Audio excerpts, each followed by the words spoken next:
कैसे कैसे ये घटना घटित हुई इसके बारे में बढ़िया से समझिए, क्या कारण था इसके बाद हम लोग बताएंगे, और क्या ऐसा होना चाहिए था जिसके चलते ये दुर्घटना से बचा जा सकता था, उसके बारे में भी चर्चा करेंगे।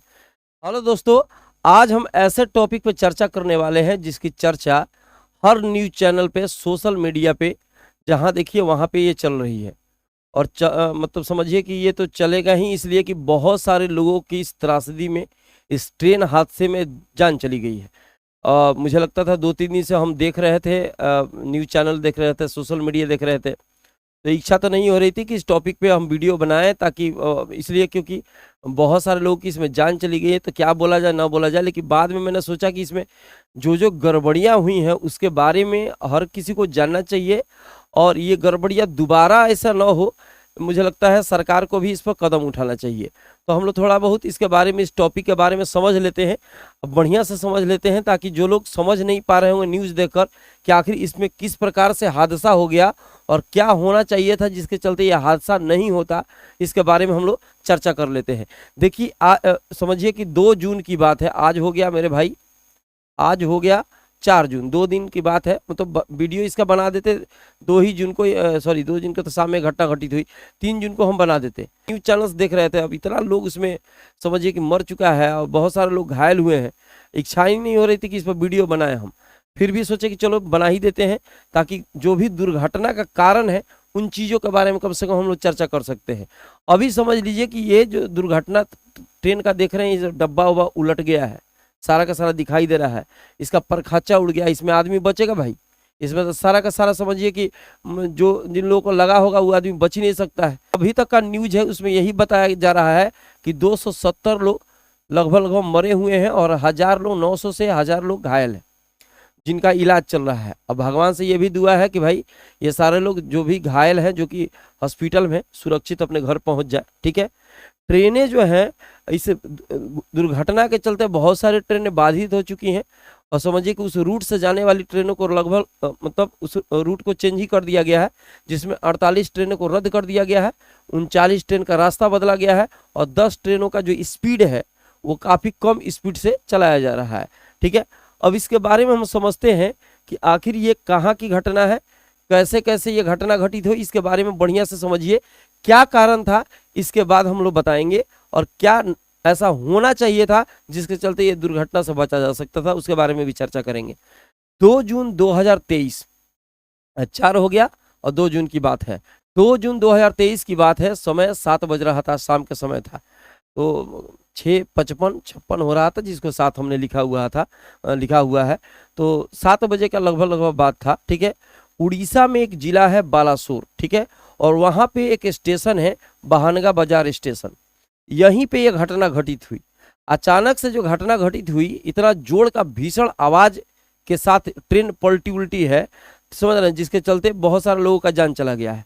हुआ क्या है इसमें, कोरोमंडल एक्सप्रेस जो कि आ रही थी, कोरोमंडल एक्सप्रेस गुजर रही थी स्टेशन से, और उसको मतलब गुजरना था मेन लाइन से। कोरोमंडल जो एक्सप्रेस है उसको मेन लाइन से होकर गुजरना था, इस तरीके से। ठीक है। स्टेशन का नाम अभी बताए हैं, बहानगा बाजार स्टेशन। बहानगा बाजार स्टेशन से क्रॉसिंग हो रहा था, और कोरोमंडल एक्सप्रेस का स्पीड कितना था मेरे भाई, 128 किलोमीटर प्रति घंटा। 15 दिन पहले ही रेलवे ने यहाँ से गुजरने वाली ट्रेनों का स्पीड बढ़ा दिया था। मैंने ये स्पीड कम था, अगर ये समझिए कि और कम रहता तो मुझे लगता है कि ये जो इतना जोर का हादसा हो गया है वो थोड़ा सा उसमें कमी मिलती। लेकिन फिलहाल तो 15 दिन पहले ही स्पीड बढ़ाया गया था। 128 किलोमीटर प्रति घंटा की स्पीड से ये ट्रेन जा रही थी, और ये सीधा का सीधा इसको गुजरना था। अब गुजरना था, पटरी बदलने वाले दूसरे लोग होते हैं ट्रेन में। ट्रेन का आदमी रास्ता देख देख के नहीं चलाता है, वो सिर्फ स्पीड को घटा सकता है, बढ़ा सकता है। लाइन देखकर भाई, क्या तो रेड लाइट है, रोक सकते हैं, येलो है धीरे धीरे बढ़ा सकते हैं, ग्रीन हो गया चला सकते हैं। ठीक है। ये सारा का सारा उनको इंडिकेशन मिलता रहता है। पटरी चेंज करना उनके हाथ में नहीं है, रास्ता चेंज करना उनके हाथ में नहीं है, ये स्टेशन के लोगों का काम है। समझ रहे ना, पहले तो मैनुअली होता था वहाँ पे जाकर, अब तो बटन सिस्टम आ गया, टीपीए, अब बदल जा रहा है फटाक से ना। वहाँ पे डिवाइस लगा होता है, ऑटोमेटिक डिवाइस भी लगा होता है, समझ रहे ना, जिसके अब कंट्रोलर के हाथ में जो कंट्रोल था, ठीक है, यहाँ से इसको सीधा भेजना चाहिए था, अब ये तो फटाक से लूप लाइन की तरफ इसको मोड़ दिया। हो सकता है डिवाइस गड़बड़ हो गया हो, मान सकते हैं। तो एक रेलवे का नियम भी है कि अगर डिवाइस गड़बड़ हो गया तो उसको चेक करिए, ट्रेन अगर उधर से आ रही है तो। और अगर आपका पटरी जहां बदलना था नहीं बदल पा रहा है तो रेड लाइट जलाइए कि दूर से आने वाली ट्रेन कम से कम आकर रुक जाए और दुर्घटना होने से बचा जा सकता था। लेकिन अब पटरी ये को बदला नहीं, उसके बाद रेड लाइट जलाया नहीं, ड्राइवर को ये सब दिखाई नहीं दिया, ड्राइवर तो अपना चला रहा है और जाकर मार दिया फटाक से ना लूप लाइन की तरफ। एक मालगाड़ी पहले से खड़ी थी, अब इसके इतना जोर से धक्का मारा ना कि इसका जो कोरोमंडल एक्सप्रेस का जो इंजन था वो इंजन इस मालगाड़ी के ऊपर चढ़ गया। अब तुम सोचो, ठीक है, कि मालगाड़ी के ऊपर तुमको बोला जाए कि तुमको चढ़ने के लिए 2-4 आदमी की सहायता से ऊपर चढ़ेगा, और उतना भारी इंजन इतना जोर का धक्का लगा कि फटाक से ऊपर चढ़ा गया। अब यहाँ पे एगो बोगी है, यहाँ पे एगो बोगी है, यहाँ पे एगो बोगी है।